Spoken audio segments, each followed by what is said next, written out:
সুপ্রিয় দর্শক মণ্ডলী, আমরা আসছি নবাবগঞ্জের ভোলাহাট উপজেলায় মরহুম কাজী জালাল আহমেদের ৩০০ বিঘার আম বাগানে। এই ৩০০ বিঘার আম বাগানের মধ্যেই তিনি নির্মাণ করেছিলেন এই মসজিদ। সুন্দর স্থাপত্য কৌশল মসজিদটিতে দেখতে পাচ্ছেন, যদিও অনেক পুরাতন হয়ে গেছে। এবং এইখানে তার মা, বাবা এবং কাজী জালাল আহমেদের কবর দেখতে পাচ্ছেন। মাননীয় সচিব মহোদয় গণপ্রজাতন্ত্রী বাংলাদেশ সরকার, উনি 2005 সালে মৃত্যুবরণ করেন। তারই পৈতৃক সম্পত্তি, তার নিজের ক্রয় করা এবং তাদের পারিবারিক সম্পত্তি এই 300 বিঘার আমের বাগান এবং কিছু লিচু বাগান এখানে আছে। তো ওনারা এখন কেউ নেই, হয়তো এটা অন্যদের যারা এখন ক্রয় করে নিছে। গাছে আম দেখেন, সুন্দর সুন্দর আম।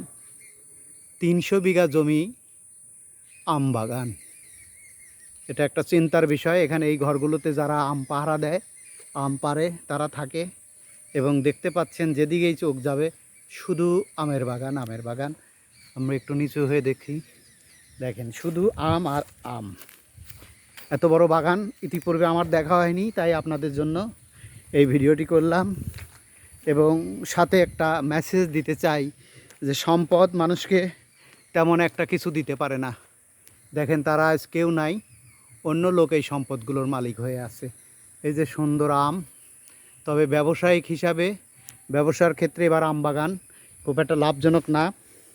একজন এখানে আম ব্যাপারীর সঙ্গে কথা বললাম, উনি বললেন যে 1000 টাকা প্রতি মন আম কিনে এখন মাত্র 400 টাকা মন আম বিক্রি করতে হচ্ছে। তো এখানে লোকসান, একটা বড় অঙ্কের লোকসান। তারপরও এদেশের প্রধান ফসল আম, আম ছাড়া এখানে তেমন আর কিছু চোখে পড়ছে না। এই যে দেখেন আমগুলো এখনও গাছে আছে, সুন্দর আম। এই যে আমি হাত দিয়ে ধরছি, দেখেন আমগুলো সুন্দর, একেবারে মাটি থেকে ধরা যায় যে কত বড় বাগান। 300 বিঘা জমি শুধুই আমের বাগান। যারা আপনারা আম বাগান করতে চান, চিন্তা ভাবনা করে আম বাগান করবেন। এখন সারা বাংলাদেশেই আমের বাগান। ঝিরিঝিরি বৃষ্টি আসছে, তো সবাইকে ধন্যবাদ। একটা এখানে গর্ত করা আছে, হয়তো পানির জন্য এই গর্তটা করা আছে।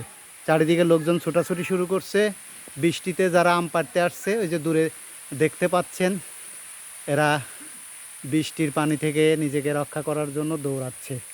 এবং এই যে পোয়াল নিয়ে আসছে খড়, এই খড়গুলো দিয়ে এরা আম প্রক্রিয়াজাত করে, কার্টুন করে। এখান থেকে সারা বাংলাদেশে আম পাঠানো হয় এবং বিদেশেও আম রপ্তানি করা হয়। তো সবাইকে ধন্যবাদ, ভালো থাকবেন, আল্লাহ হাফেজ।